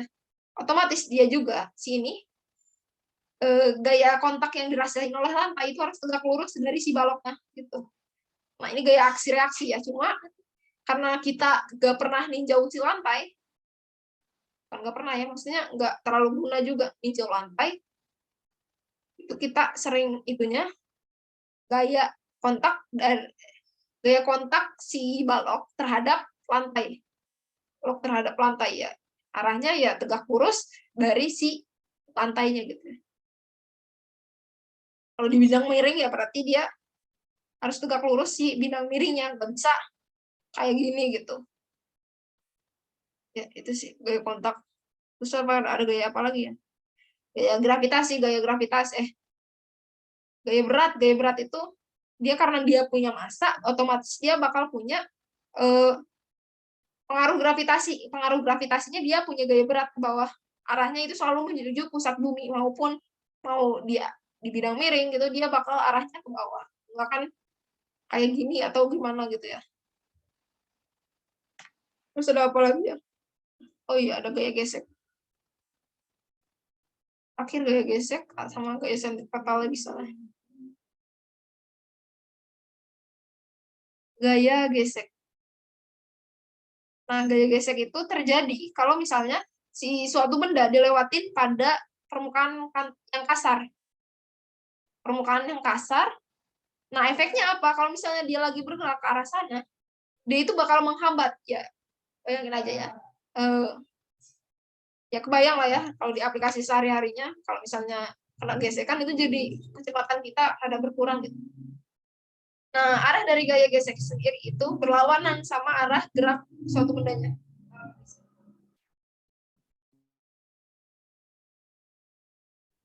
Ya, arah gaya geseknya itu berlawanan sama arah gerak bendanya. Kalau misalnya benda gerak ke kanan, ya gaya geseknya menghambat ke arah yang sebaliknya. Jadi arah gaya geseknya ke kiri. Apa lagi ya? Oh iya, ini nih. Nah, buat tentuin gaya gesek, besaran gaya gesek itu bergantung pada koefisien gesek dikali gaya normal atau gaya kontaknya, gitu ya. Ini, nah gaya normal sendiri itu ada 2 jenis. Nah, pakainya kapan? Bentar. Koefisien geseknya itu atau mu ada 2 jenis, mu s sama mu k. Nah, mu s ini berlaku ketika si bendanya itu belum benar-benar bergerak atau mu s dikali n itu kurang dari si gayanya, lebih dari gayanya. Biasanya itu yang nilainya lebih besar itu mu s ya. Soalnya dia hambatannya lebih besar, jadi bikin si bendanya itu nggak bisa gerak gitu. Besar dari gaya dia buat bergerak gitu. Ini mu k kali n. Kalau misalnya lebih kecil, dia bakal pakainya yang ini, mu k kali n. Gaya buat gaya geseknya. Nah, maksudnya gimana? Kan kalau misalnya gini ya, di bidang miring, itu kenapa dia nggak bisa turun gitu, misalnya nggak bisa jatuh, karena dia gaya gesekannya atau hambatan dari permukaan kasarnya itu lebih besar daripada yang bikin gaya yang bikin dia bisa jatuh ke bawah gitu kan, berarti gaya gravitasi ya, cuma nanti ya kita pelajari. Nah, berarti di sini gaya gesek jauh lebih besar gitu, jauh lebih besar daripada gaya yang bisa bikin dia bergerak ke bawah atau jatuh gitu atau merosot ke bawah gitu ya. Nah, tapi kalau misalnya si benda ini bisa bergerak ke bawah sedikit, walaupun sedikit demi sedikit, itu artinya hambatan di gaya geseknya itu berkurang. Berkurang maksudnya dia udah keluar dari ini, atau kita gambarin grafiknya itu, misalnya ini grafik apa ya? Terhadapnya nggak tahu lah. Pokoknya kalau misalnya masih di daerah mu s itu dia masih belum bisa bergerak. Tapi kalau misalnya mu s-nya sama kayak gaya, mu s-nya atau koefisien gesek statiknya yang bisa bikin dia diam terus, itu udah sama kayak gaya yang bikin dia bisa bergerak, ya dia bakal masuk ke daerah yang koefisien gesek kinetik gitu. Ya, gitu. Jadi ini dipakainya kalau misalnya si bendanya masih diam atau si bendanya baru akan bergerak ya, berarti baru siap-siap mau jalan lah ya. Tapi kalau yang mu k ini dia ketika udah punya percepatan atau udah gerak gitu ya. Terus apa lagi? Gerak atau gaya selanjutnya.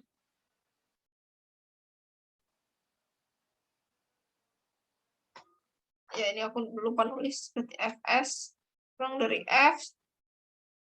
Benda diam, masih diam.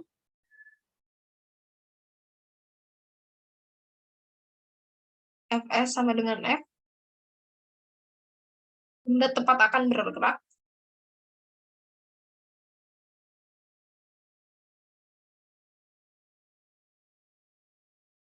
Fs lebih dari F. Benda udah bergerak. Oke, kita langsung aja ke aplikasinya. Jadi soal. Kak, aku boleh nanya dulu gak, Kak? Oh iya ya. Tentang yang tadi ya, apa yang mau ditanyain? Mas Aku mau nanya tentang gaya normal kalau misalnya bidang sentuhnya itu miring gitu Kak, kan biasanya ada Ya, diketahui sudut elevasinya gitu. Nah, cara kita nentuin sin sama cosnya itu gimana ya Kak? ntar aku gambarin dulu ya. Ini theta ya kita anggapnya. Terus ada gini. Kayak gini kan?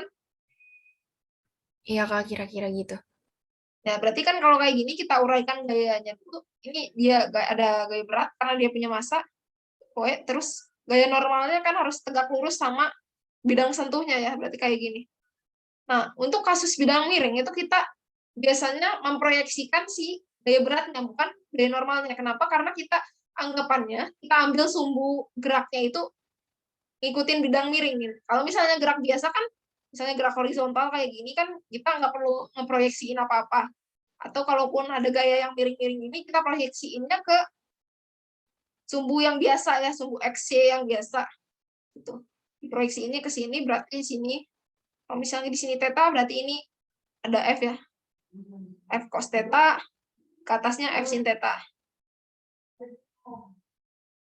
Tapi kalau di bidang miring itu kita biasanya ngambil si koordinatnya atau si koordinat geraknya itu miring juga, ikut miring juga. Jadi kita punya sumbu XY yang baru. Jadi kalau misalnya gaya-gaya yang udah searah sama sumbu XY yang baru atau searah bidang miring gitu, kita nggak perlu proyeksiin. Ini karena ini dia udah tegak lurus sama bidang miringnya, itu dia gaya normal atau gaya kontaknya tetap kayak gini.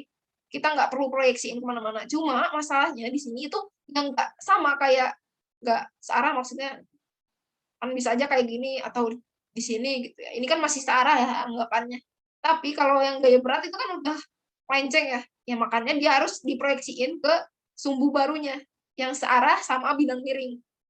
Harus dibuat searah sama bidang miring ya berarti diproyeksiin ke sini. Proyeksiin ke sini sama proyeksiin ke sini si gaya beratnya gitu. Kira-kira menjawab atau tidak atau masih bingung? Siapa tadi yang nanya? Enggak Kak, pertanyaan aku tuh kan kalau kayak gitu berarti harus pakai sin sama cos kan biasanya. Iya, Karena ada sudutnya. Nah, itu kita cara nentuin kita pakai sin atau cos tuh gimana Kak?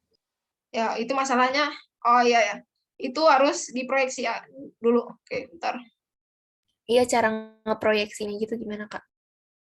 Wait, aku gambar lagi. Jelek ya.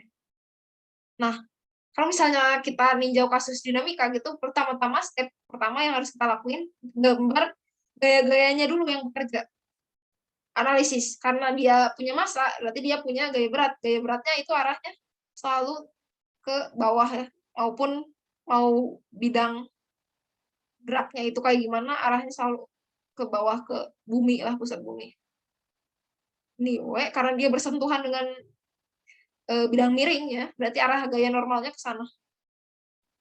Ini misalnya theta. Nah, terus, apalagi ya, misalnya nggak ada gaya lainnya yang berpengaruh, ya kayak gini doang gitu. Nah, buat kita proyeksinya, ini karena dia belum sejajar, maksudnya belum sama kayak si besaran ini. Si ini. Belum sama kayak sumbu bidang miring. Ini tuh sama aja kayak kalau misalnya kita ninjau si ini sebagai sumbu geraknya, kita harus ngeproyeksiin gaya-gaya yang nggak sesuai sama sumbu geraknya. Sumbu geraknya itu kan bidang miring ya. Nanti sumbu gerak yang barunya itu gini, ngikutin bidang miring. Karena W itu nggak sejajar gitu sama sumbu geraknya, ini N ya ke atas. Berarti W harus diproyeksiin ke sini, sama W harus diproyeksiin ke sini. Kita gambar lagi.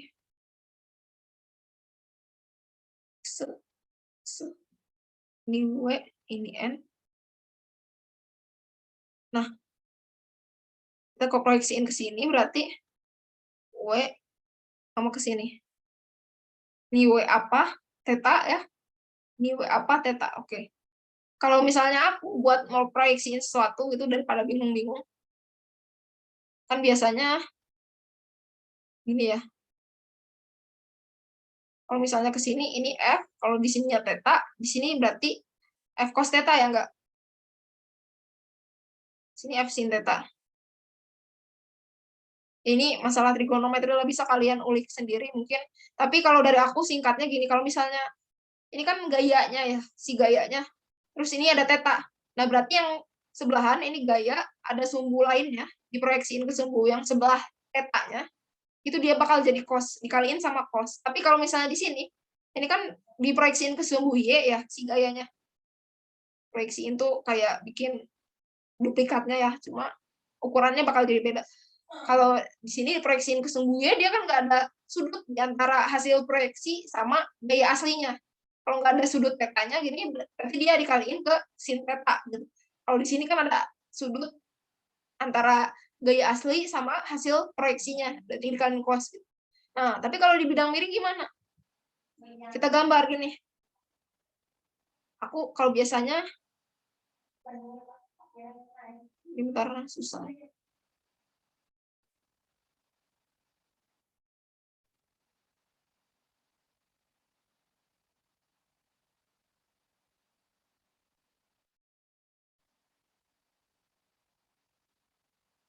Bikin bintang kayak gini, ini enggak bener, bentar.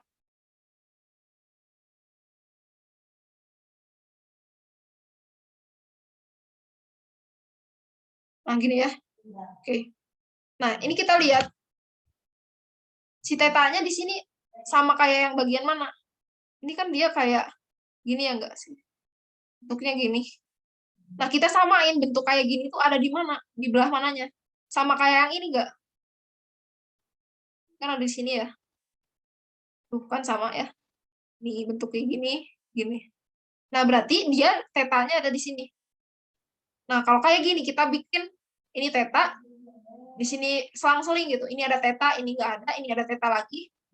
Ini enggak ada, ini ada teta lagi. Ini enggak ada, ini ada teta lagi. Nah, terus kita lihat sesuaiin sama si ininya. Si yang W-nya ini. Bentuk W-nya ini kan bentuknya kayak gini ya. Kita samain yang bentuknya kayak gini juga di diagram bintang ini mana? Bentuknya ini kan kayak kubah gitu apa ya? Lurus ke bawah satu, terus ada gini. Gitu ya. Berarti ini tuh sama aja kayak ini ke bawah itu W-nya.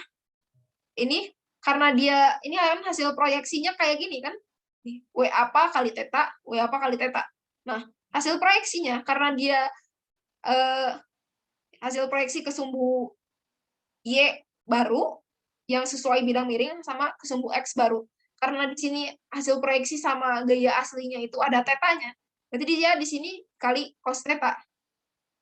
Nah, yang sebelahnya lagi, karena dia nggak ada sudut antara gaya asli sama gaya hasil proyeksinya, berarti dia dikali sin teta. Nah, kebuktikan kalau misalnya di buku-buku gitu, kalau di buku-buku gitu ini hasilnya jadi W sin teta, ini jadi W cos teta gitu. Nah, ini cara cepet sih, tapi benar-benar kepake banget. Nggak salah-salah gitu, jadi bisa dipercayalah cara kayak gini. Jadi pertama nentuin dulu ini miripnya itu diagram gayanya sama kayak bagian mana di sininya, di bintang ini. Terus kita tentuin tetanya. Tetanya itu miripnya kayak bagian mana, terus buat selang-seling, terus samain gaya asli sama gaya hasil proyeksinya itu mirip kayak bagian mana, baru nentuin jadi dikali cos atau dikali sin. Nah, apakah menjawab? Kira-kira tadi siapa yang nanya? Atau yang lainnya ada yang masih dibingungan tentang proyeksi gaya gitu?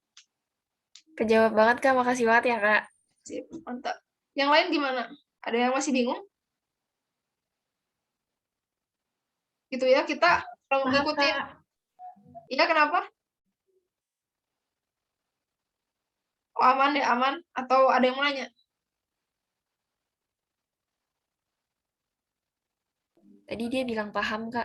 Oh iya. Nggak keren tadi. Tutup. Oke, kita lanjut aja ya, coba latihan soal. Yang ini aja dulu. Ini soal soal UTS aku. Tapi nggak apa-apa langsung. Ini mirip-mirip sih soal. Kayak itu. Oke. Atau ada itu nggak sih?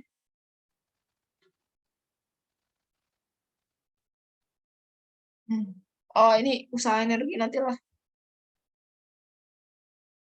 Nah, yang ini dulu aja tadi. Oke, kita UTS 10. Kita coba.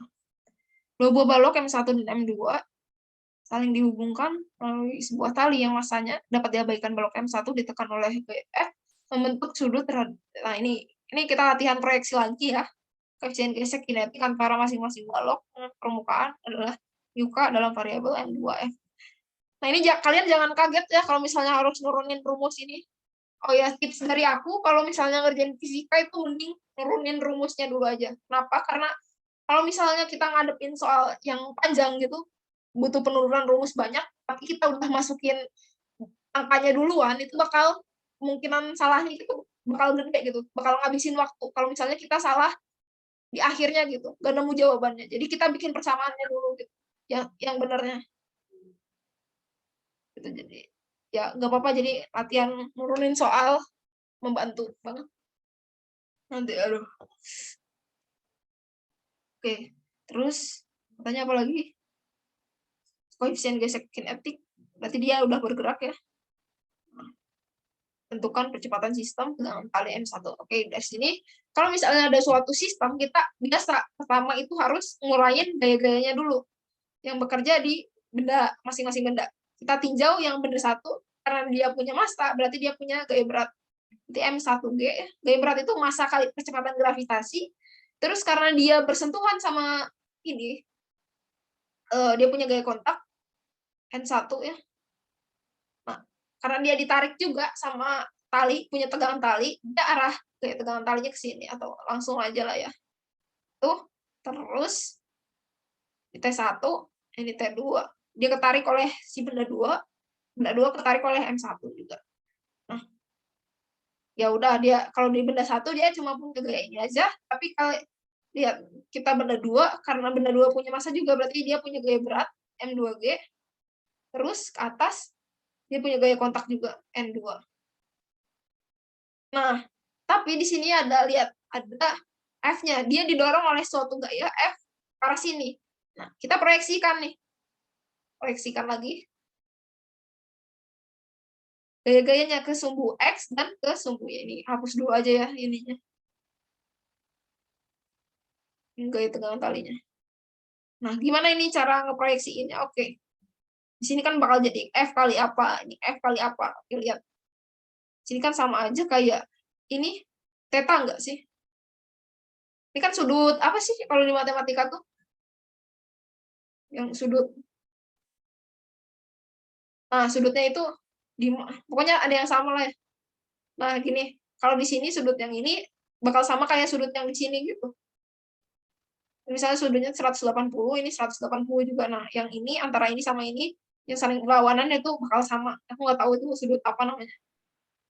Tapi intinya kayak gitu sih. Ininya yang sudut yang saling berlawanan itu bakal sama nilainya, bakal sama-sama theta. Ya berarti otomatis di sini yang seberangannya sama ini kan. Ini bakal theta juga.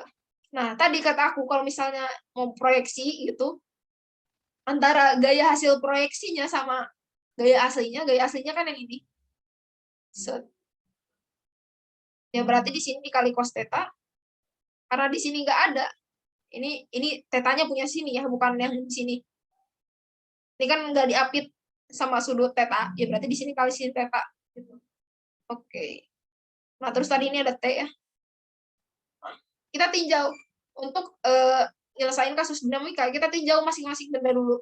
Jadi kita berlakukan hukum Newton ke masing-masing benda. Jadi nggak bisa langsung ya ke satu sistem. Oke, di sini kita lihat lagi karena dia tadi permukaannya kasar, berarti dia punya gaya gesek. Nah, masalahnya yang punya gaya gesek itu benda mana aja. Oke, kita lihat. Ini kan dalam satu sistem yang sama ya. Karena dia benda 2 dihubungin sama kali ke benda 1, otomatis dia bakal gerak barengan. Bergerak dengan percepatan yang sama karena masih dalam satu sistem yang sama. Gitu, oke. Terus sampai mana ya tadi? Oh ya, karena dia bergerak dalam satu sistem yang sama, punya percepatan yang sama. Jadi otomatis ini geraknya bakal arahnya sama kayak benda 2 gitu. Ya enggak? Karena dia percepatannya sama-sama ketarik itu ke sana, ya arah geraknya ya sama-sama ke sana. Otomatis karena dia masing-masing benda itu ada di atas permukaan kasar, dia bakal ngerasain juga masing-masing benda itu bakal ngerasain juga gaya gesek.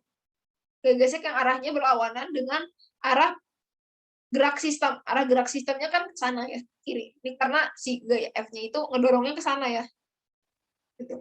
Berarti di sini ada F1 gaya gesek oleh F2. Ini gaya gesek oleh benda ke 1. Oke, kita tinjau benda 1 dulu. Kecepatannya sama ya, karena dia ditarik oleh tali yang sama, gitu. Terhubung oleh tali yang sama dalam satu sistem. Jadi percepatan di benda 1 sama benda 2 sama. Kita tinjau satu-satu. Tinjau benda 1. Kita berlakukan sigma F sama dengan M dikali A. Kita tinjau masing-masing sumbu dulu ya. Misalnya sigma Fx. Sigma Fy dulu lah. Sigma Fy sama dengan 0. Kenapa? Karena dia itu geraknya kanan kiri doang kan, nggak atas ke bawah ya, berarti dia nggak punya percepatan di sumbu Y gitu. Jadi sigma F atau resultan kayak di sumbu Y-nya itu 0 karena dia geraknya kan kanan kiri doang, nggak ke atas ke bawah. Berarti yang gaya-gaya di sumbu Y-nya itu ada apa aja? Kita tetapin gaya yang ke atas itu positif, ke bawah itu negatif. Berarti N1 kurangi M1G sama dengan 0. Berarti N1 kita dapat M1G. Nah, terus kita tinjau juga sigma Fy-nya. Fx.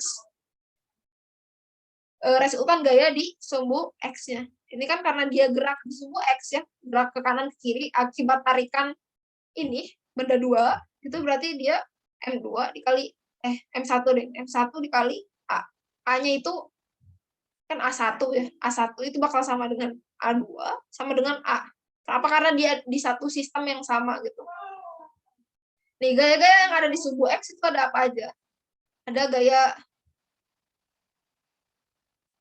kita anggap yang gaya ke kiri yang positif aja ya, sama aja. Oke, masalah nentuin gaya yang mana yang positif negatifnya itu tergantung kitanya sendiri. Kalau misalnya kita menetapin gaya yang ke kanan positif, terus yang ke kiri negatif, untuk semua kasus, itu kita harus konsisten gitu. Jadi di sini, misalnya di benda 1, yang positifnya itu ke kiri, ya berarti yang di benda 2 juga positifnya harus ke kiri juga gitu. Berarti kalau yang sebaliknya itu bakal negatif gitu. Kita netapinnya yang ke kiri itu positif, berarti atau sesuai dengan arah gerak benda, berarti yang ininya itu ada gaya tegang tali. Kalau di benda 1 yang bekerja gaya horizontalnya, gaya di sumbu X-nya gaya tegang tali, yang ke kanannya ada gaya gesek. Berarti T kurangi F1 sama dengan M1 dikali A. Oke, tadi ingat kalau gaya gesek itu kan mu dikali N ya. T kurangi mu dikali N. Nah, N-nya itu gaya kontak antara permukaan kasarnya sama si benda 1. Berarti kali N1 kali N1 sama dengan M1 dikali A. Langsung A aja ya. T min mu K ya tadi disebutin di soalnya. Mu K dikali N1-nya langsung masukin aja M1G sama dengan M1A. T sama dengan M1A plus mu K kali M1G. Itu kita udah dapat persamaan yang pertama dari benda 1. Nah, kita tinjau sekarang benda 2. Sini aja lah ya. Tinjau benda 2. Oke, kita lihat benda 2. Sigma Fy aja dulu ya. Sigma Fy sama dengan 0 karena dia nggak bergerak ke atas ke bawah ya. Cuma ke satu sumbu doang, ke sumbu X. Berarti percepatan di sumbu Y-nya 0. Yang di sumbu Y itu ada apa aja? Kita lihat. Oh, wait, kok hilang? Nah, ada gaya normal yang kedua.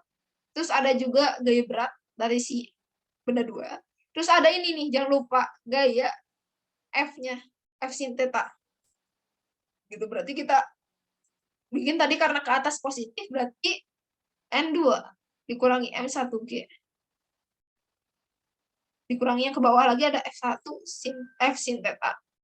Sama dengan 0, berarti N2-nya itu sama dengan M1G plus F sin theta. Gitu, oke, kita udah dapat ini. Terus kita tinjau sigma fx-nya. Sigma fx sama dengan M2 dikali A. Karena dia bergerak di sumbu X ya, berarti punya percepatan. Nah, yang di sumbu X itu ada apa aja? Ada ini, F cos theta, ada apa lagi ya? Nah, ini gaya geseknya juga. Ada gaya tegang tali juga, jangan lupa. Karena masing-masing benda itu mengalami tarikan ya, dari ujung-ujung benda lainnya gitu. Ini gaya tegang tali. Berarti kita tulis karena ke kiri positif, yang ke kiri dulu. Aduh, kok nggak kelihatan baik lah. F cos theta ya. F cos theta yang ke kiri, terus ada ke kiri lagi ada ini gaya tegang talinya ke sana yang ke kanan. Berarti min T, min F ya. Min gaya geseknya, gaya gesek oleh benda 2 dikali M2A. Kita hapus dulu bawahnya.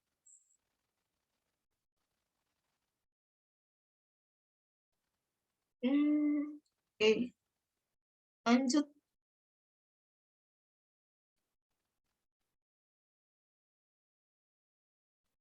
Ini udah ada F cos theta min T min, karena gaya gesek itu mu K dikali gaya normalnya, mu K dikali N2. Ini N2 ya. Dikurangi, sama dengan M2 dikali A. Oke. Bisa kita masukin F cos theta min T min mu K. N-nya itu tadi M1G plus F sin theta. Sama dengan M2A. Aduh, ulangin nih. Oke. F cos theta kurangin T min mu K M1G plus mu K F sin theta sama dengan M2A. Oke, kita karena kita mau nyari percepatannya dulu, kita harus ngilangin salah satu variabel. Nih, karena ini ada di persamaan pertama yang kita dapat itu, kita buat T sama dengan sekian. Di sini juga kita buat T sama dengan sekian. Kumahanya. Bentar. Berarti pindah ruas, jadi biar jadiin positif ini ya. F cos theta min mu K M1G plus mu K F sin theta sama dengan, dikurangi, ini pindah ruas ke sana ya. Biar si T-nya jadi sendirian, sama dengan, kurangi M2A sama dengan T. Nah, kita dapat ini, substitusikan kedua persamaan ini. Kita coba substitusiin. Ntar dipindahin dulu ya.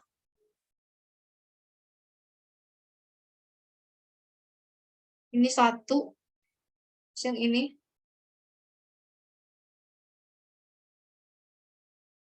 Dua, oke. Karena sama-sama T, gitu bisa bikin jadi M1A plus mu K M1G sama dengan F cos theta min mu K M1G plus mu K F sin theta min M2A. Oke. Kita kelompokkan yang sama-sama ada A-nya. Itu karena kita mau cari percepatan, berarti M1A plus M2A sama dengan F cos theta min mu K M1G plus mu K F sin theta. Ntar apa ini ya? Udah kan ini? Udah. Tinggal ini. Min mu K M1G. Keluarin A-nya ini, bisa ya. A kali M1A. M2 sama dengan, ini coba kita kelompokin ya, biar lebih enak dilihatnya. Kelompokin sama-sama, apa ya, mau apa? Ada F, ya. F berarti di sini sisanya cos theta, dikurangi mu K sin theta. Kelompokin, min M1G. Sini sisanya berarti mu K. Harusnya M2G ya sih.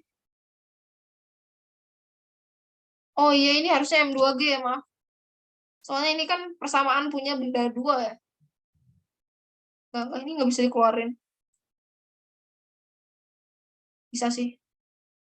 Ini M2 gimana tadi? Mana tadi? Yuka M2G. Yuka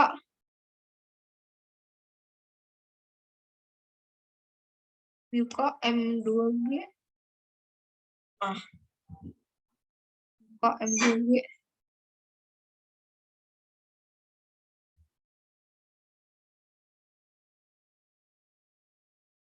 Yes, udah benar. Kita keluarin Yuka-nya. Ininya keluarin. Jadi sisanya M2G min M1G. Nah, jadi kita dapat A-nya itu F cos theta min Yuka sin theta kurangi Yuka M2G min M1G per M1 plus M2. Nah, ini baru percepatannya aja. Belum ke tegangan tali. Oke. Tips dari aku tadi. Kalau misalnya ketemu soal fisika itu lebih baik kalau misalnya kira-kira hot soalnya atau panjang itu butuh cara ngerjain yang panjang itu mending turunin aja dulu semuanya si persamaannya sampai beres, sampai nemu yang ditanyain, baru kita masukin angka-angkanya. Soalnya kenapa kalau misalnya kita masukin tiba-tiba di sini, ternyata kita ada salah hitung di sininya, B sampai bawahnya. Jadi nurunin dulu persamaannya ini kan lebih itulah ya. Kalau misalnya ketahuan ada yang salah, kita bisa lihat dari hasil penurunan persamaannya. Itu. Sampai sini ada yang mau ditanyain? Ini, oh ya kan ditanyainnya itu ya. Percepatan sistemnya kita udah dapat A segini. Tanya lagi, tegangan tali pada M1. Tegangan tali pada M1, ya berarti kita tinggal masukin aja. Ini karena tegangan talinya sama, kita masukin aja A-nya ke sini. Gitu. Nanti menyesuaikan kok yang diketahuinya apa aja bakal menyesuaikan. Kalau di soal UTBK gitu ya. Oke, karena udah bentar lagi jam 9 ya. Karena kita durasinya 2 jam. Ada yang mau ditanyain sejauh ini tentang kinematika sama dinamika? Nanti aku bakal bikin pembahasannya lah, di-upload ke G Drive ya nanti. Kira-kira sejauh ini ada yang bingung atau aku nggak jelas, itu bisa langsung ya. Ada yang mau ditanyain dulu sebelum kita beres?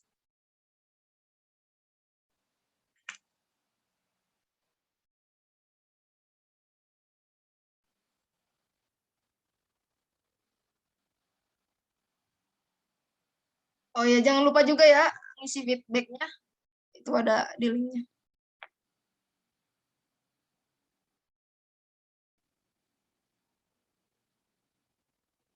Ada yang mau tanyain sebelum kita udahan ya?